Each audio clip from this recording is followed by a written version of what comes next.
October 14th edition of Sports Extra. So you have the skills, you have the drive, but do you have the money? We look at what it costs to get college recruiters to look at you. And it's midterms time. Will the football team make the grade? We dish out our midseason progress report. And the volleyball team turns Carmichael pink. Would a full house stop the Blue Devils from ruining the Tar Heels' perfect season? All that and more, Sports Extra starts right now. From the University of North Carolina School of Journalism and Mass Communication, covering the full range of Tar Heel athletics, this is Sports Extra.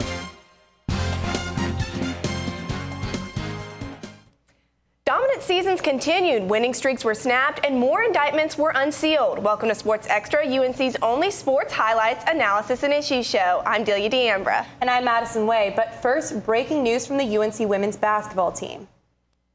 Women's basketball head coach Sylvia Hatchell is temporarily stepping down for medical reasons. Hatchell was recently diagnosed with leukemia and will be stepping away from on-court coaching duties during treatment. The Naismith Hall of Fame coach says she will still be involved in day-to-day operations. Hatchell will undergo treatment at the UNC Lineberger Comprehensive Cancer Center and says she will return as soon as possible. In the meantime, associate head coach Andrew Calder, right here on the right, will direct the team. This is his 28th season with the Tar Heels. This weekend, the fourth-ranked women's soccer team took on Boston College. But before that, on Thursday, UNC proved to NC State whose state this really is. First goal came from number 19, Crystal Dunn, in the 20th minute. Her 10th goal of the season was a shot from the top of the box. Then Dunn scored off a sneaky pass from forward Amber Munnerlyn. It ricocheted off the left post and into the net, but Munnerlyn was just getting started. Here's number 8 Munnerlyn again with her first career goal off a cross. The Heels outshot the Wolfpack 26-1 in the 3-0 victory. UNC had 20 corners while NC State had none. Leading scorer Dunn said she was proud of the team's performance. Our team does a great job of creating opportunities. I think getting them on frame is another thing we have to work on, but I think we did well today. Putting 3 in is a success for us. You know, UNC team wouldn't be where it is without the leadership, but what does it take to really make that team? And the recruiting process, what's it like? I wonder what it is. Reporter Janelle Davis has the story. National championships. The UNC women's soccer team has won more than twice as many as all other schools combined. The program is known for its unmatched success, but it didn't start here, or even here. It starts here. Being the best requires having the best, so recruiting is essential for the Tar Heels.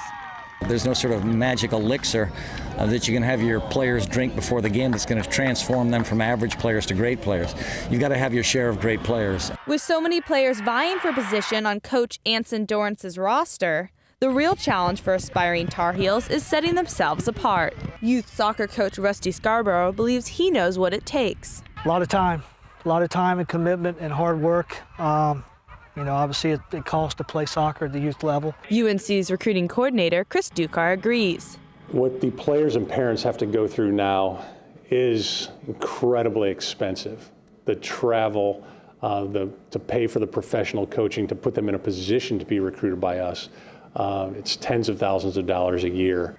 For elite soccer players, soccer during their junior year of high school costs roughly $7,600 for travel teams, including uniforms and private training, $6,750 for tournament fees and travel, and $2,650 for college camps and recruiting tapes, which adds up to $17,000 in the year that recruiting is at its peak. But parents we talked with estimate the entire recruiting process could ultimately cost a family about $70,000, which raises a question. Is a possible spot on a college roster worth that expense? One of UNC's 14 soccer scholarships can be worth up to $77,000 for in-state players, barely covering the family's investment, and $165,000 for out-of-state athletes, more than doubling the money spent from ages 12 to 18. The reward isn't just monetary, though.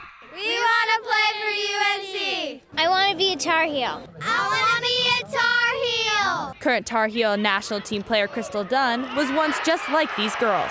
We have so many great players that come in and out of this program, and I think for me, just personally, I wanted to play on the same field that the great players were playing on. So if young players want a chance to be in the rain of confetti, their parents should be prepared to make it rain cash. In Chapel Hill, I'm Janelle Davis. The recruiting process is competitive for athletes, but it's also competitive for schools. 5 out of the past 6 players recruited by both UNC and Duke have opted for the Blue Devils. But the silver lining, Duke has never won a women's soccer national championship. And on the men's side, the Heels started the week ranked 6th in the country and, surprise, had another game go into overtime. Carolina lost to number 17 Clemson 2-1 Tuesday night after the Tigers scored the winning goal just a minute and a half into the extra period. It was the Heels' first overtime loss this season. On Saturday, UNC bested Boston College 2-1 thanks to early goals from Tyler Engel and Josh Rice, giving the team its first win in the ACC. The team's record is now 4-2-5. And that brings us to this week's hidden stat. The 2 goals scored against Boston College mark just the 3rd time this season the team has scored multiple goals in a game, and the first time in almost a month. The last time the Heels found the net more than once in a match, well, you'll have to look back to September 13th, when Carolina tied Maryland 2-2 in double overtime. UNC averages barely more than 1 goal per game. So it's been a pretty rough season for the men's soccer team so far. But the team still has some standout players like sophomore forward Robbie George. Ali Macione reports. When it comes to professional soccer, Europe is the place to be. But sophomore midfielder Robbie George came to America for something more. What brought me here was actually the fact that you can both study and play soccer at the same time, which is not something offered in Europe. You either play soccer or study, and I wanted to do both. George, an economics and sociology double major, grew up in Stockholm. He played club soccer with Harambe IF and Syrianska FC until UNC coaches discovered him through a video on a Swedish website. Jeff, the assistant coach, came to Sweden and met my family and saw me play and everything, and then from there on, it's just history. Although George's family hasn't traveled to America to see him play, senior Tanaz Garagani brings a little piece of home to Fetzer Field. I have this big obnoxious Swedish flag that I actually bought in Sweden, and I love waving it and running around when he scores. Which happens a lot, considering George leads the team and scored goals this season. George says playing away from home can be hard, but he's made another family here in the States. They're definitely my Carolina family, all the teammates, and it just makes it a good experience to be here. An experience that George plans to leave with a diploma in his hand and the soccer world at his feet. In Chapel Hill, I'm Ali Macione. You can check out George and the Heels at home Friday against ACC opponent Syracuse.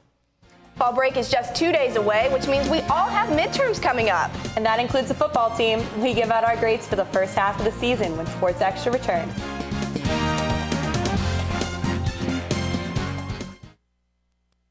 Connect with us online by liking the Sports Extra Facebook page and following us on Twitter @SportsExtra_UNC. Look at me. Hey. Raymond, look at Mommy. Maybe the light hurts his eyes. Maybe she's just not hungry. Maybe he can't hear us. Maybe we're not stimulating him enough. Maybe it's a phase.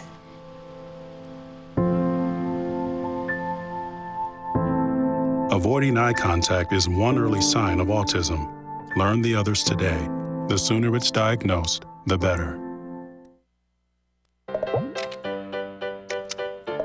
I don't know what's happening. Start a new chat. What did I do? Okay, wow. That is so weird. Hey! Hi! Oh my gosh. Hi! God, I don't even know what to say right now. I'm so nervous. Gia, you're so big. Come closer to the camera. Wait, now you're in my face. That was so good. The next 30 seconds can save you a lot of money. Just do your laundry in cold and stick to full loads. Auto-sleep your computers. Plug your gadgets in a power strip and switch it off when you're done. Headed out? Turn back your thermostat by 10 degrees. And drive sensibly. The more energy you save, the more money you save. Find other great tips at energysaver.gov.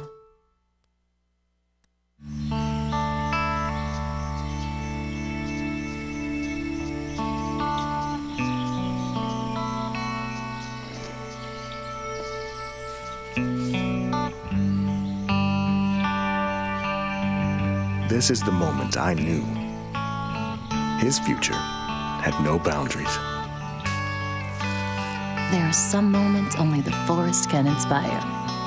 Find yours at discovertheforest.org.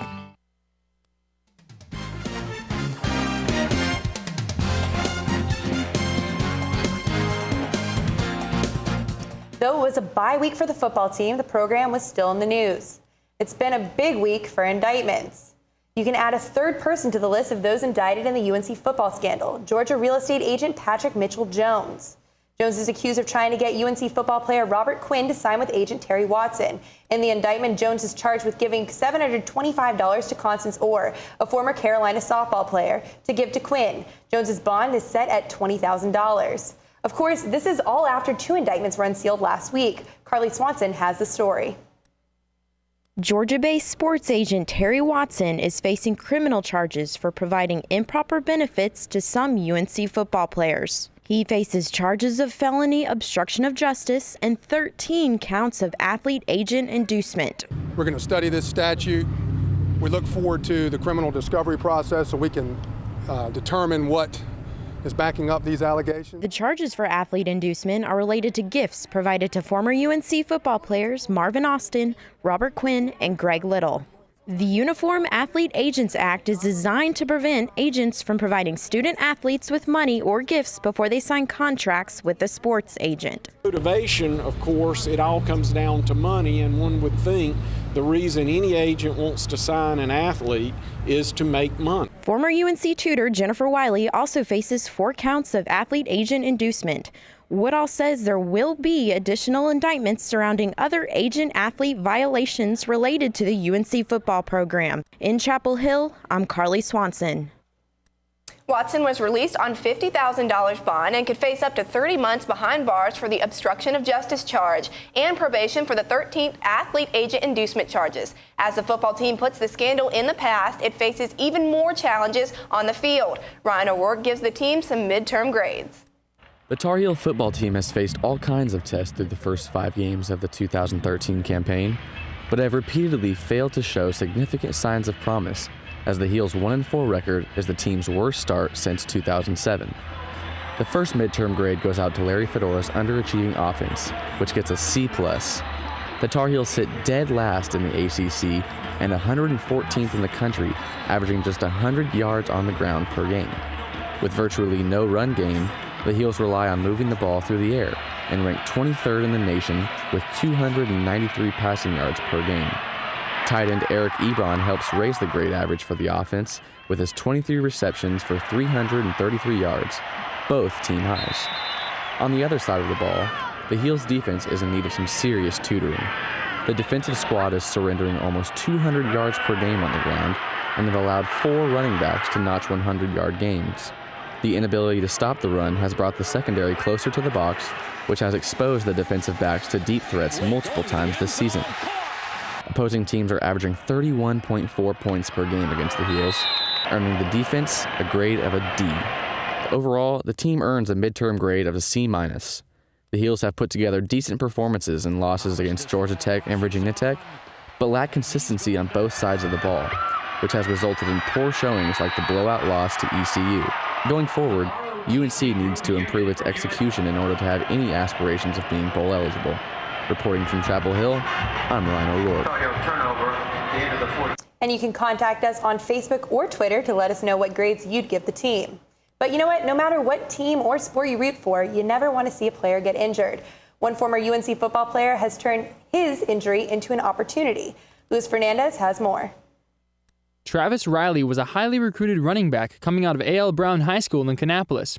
He committed to Carolina, but then tragedy struck his senior year. Just took a sweep around the left-hand side, and a guy came and cut my right knee out, and I ended up fracturing my fibula and tearing my MCL. Undeterred by his injury, Riley came back to finish up the season. Unfortunately, the injury bug would follow him to Carolina, where he tore his ACL in 2011. Then came the nail in the coffin, a rainy Saturday afternoon against Idaho in 2012. I got tackled and I fell back, and my leg got caught up under me, so all my weight went back on my knee, my same knee, my right one, and I could just feel it snap. Cut me open, and it turned out to be his ACL, MCL, and meniscus. Running back coach Randy Jordan says it was a tough thing to watch. It's emotional. emotional. You know, a lot of coaches will say don't get emotions caught up and go to the next guy. You know, it's part of the game. Well, you know what? I don't subscribe to that theory. Just when Travis's football career seemed to be over, Coach Jordan approached him with a new opportunity. And right then and there, he asked me, he was like, I got to talk to Coach Fedora, but I know he won't mind. I really want you to sign on as a student coach with me because I feel like you can make a difference. Travis now plays a vital role on game day. During the game, he's my direct communication to those players that's on the sideline because I am in the booth, which gives me a chance to see the flow of the game. Being so close to his friends and teammates causes Travis to miss playing the game. I really have those moments every single day, especially during the games. I just want to be out there so bad. I've learned to accept my role. You know, this is what God's chosen for my life. I wouldn't have it any other way. Travis exemplifies that old saying, when one door closes, another one opens. Reporting in Chapel Hill, I'm Luis Fernandez.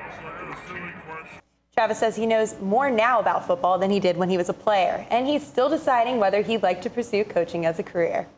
Of course, the team will be back in action when Zero Dark Thursday kicks off at 7:45 Thursday night against Miami. The volleyball team has had the best start in the program's history, going on a 15-game winning streak. So how has the team done it, and could the Heels keep that streak alive?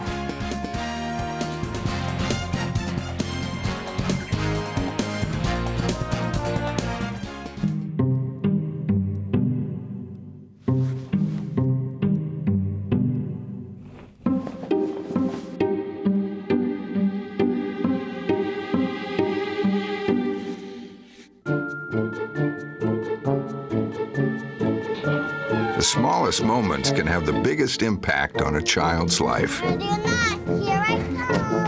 Take time to be a dad today. Daddy, I'm gonna find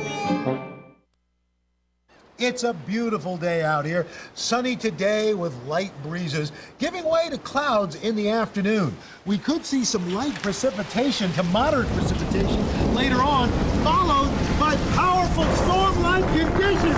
90 miles per hour winds are expected. Authorities are asking everyone, stay indoors. Come on, that's it. Let's go.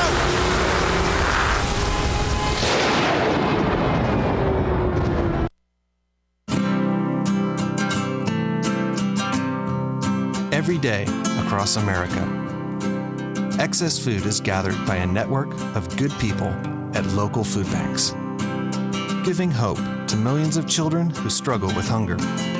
They've earned their wings, and you can too.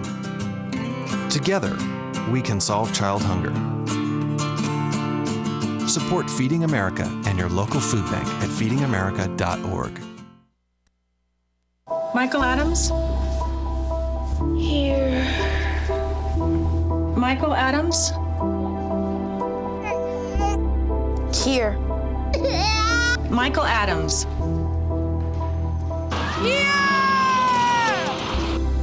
Michael Adams. Students who miss 18 days of school in any grade risk falling behind and not graduating. Absences add up. Keep track at boostattendance.org today.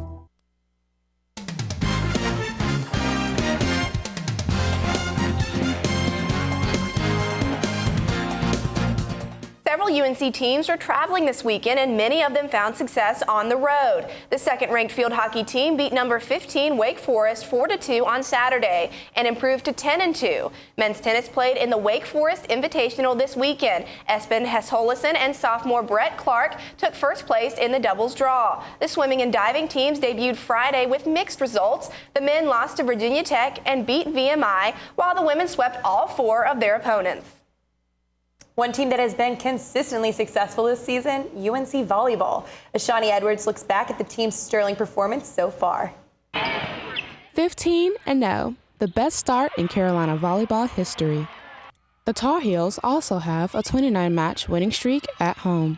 Everyone is coming out for blood when they play us. Everyone wants to be the first team that makes us lose, but I think our team does a great job of coming out with the energy and the fire and the same that we don't want to lose.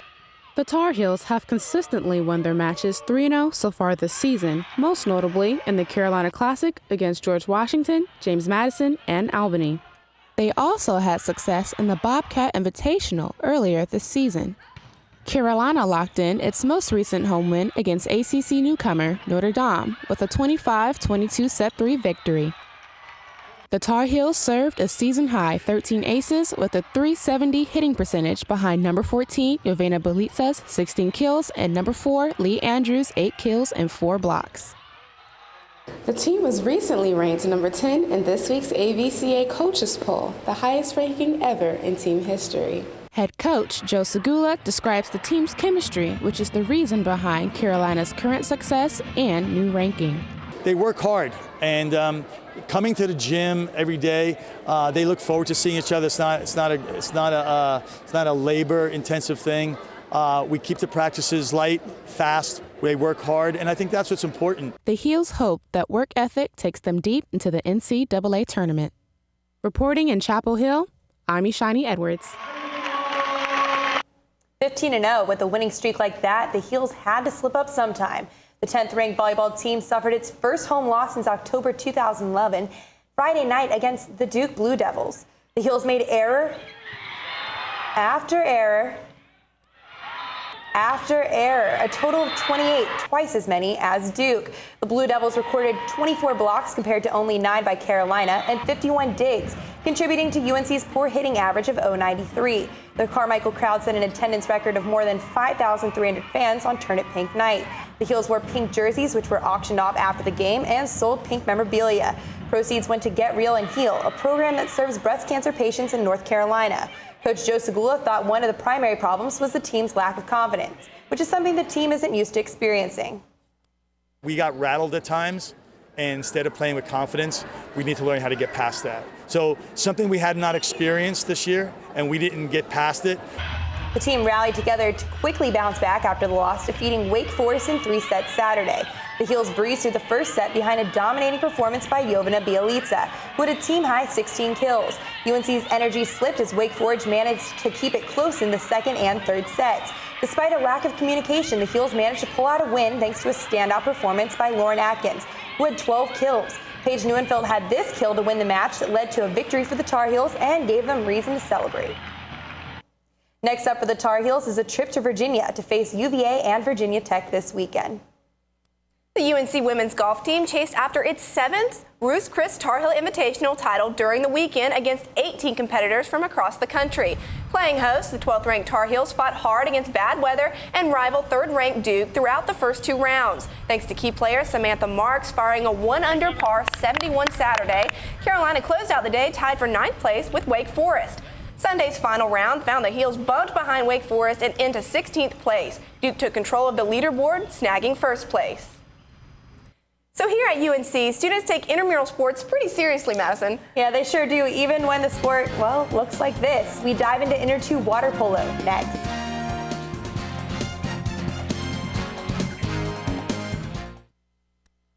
Don't forget to tune into our sister shows, Carolina Week at 5 p.m. every Wednesday on Time Warner 24 or Campus Channel 34, and Carolina Connection at 8:30 every Saturday morning on WCHL 97.9 FM. I see it! There are some moments only the forest can inspire. Find yours at discovertheforest.org. Adopting a new pet is a rewarding experience. And Shelter Pets makes super pets. Your new best friend will steal your heart, bring you happiness, and enrich your life for years to come. You can make a difference in the life of an animal. Adopt and bring home a Shelter Pet today. To find out more, visit theshelterpetproject.org. There is no place like home. Getting home safely is just a click away. But making sure your child is in the right seat is just one of the steps down the road to safer travels. I don't know how it works. Find the right seat for your little one's age and size. We thought you told us. There's no better way to get home safely. Know for sure that your child is in the right seat. Get all the facts at safercar.gov/the right seat. Brought to you by the National Highway Traffic Safety Administration and the Ad Council.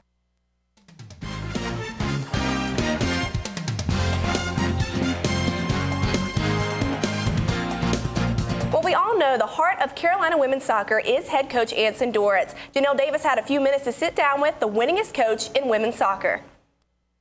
So when you first created the program in 1979, did you ever think it was going to develop into what it is now? No, there was no way any of us could see that the game was going to catch on the way it did. You certainly don't anticipate this kind of run that we've had.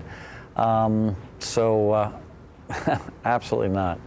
What inspired you to take off with women's soccer? We had a chance to really pioneer something, the women's sport at a collegiate level in the country. And then looking back, it was just incredible how quickly the game caught on, how quickly the United States was competitive internationally. It's just been a wonderful ride ever since. And now we're at 21 national championships out of the past 31. What is the key to success?